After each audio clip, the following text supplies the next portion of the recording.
Severe thunderstorm warning on WXJ 92. Here we go.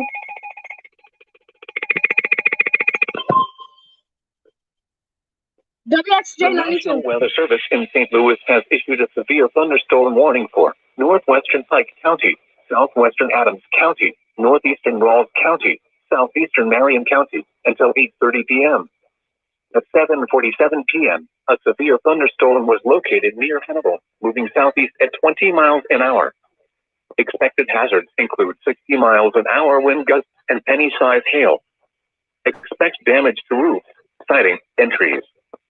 This severe thunderstorm will be near Hannibal around 7:50 p.m. Fall Creek around 7:55 p.m. We're losing it. Other locations in the path of this severe thunderstorm include New London.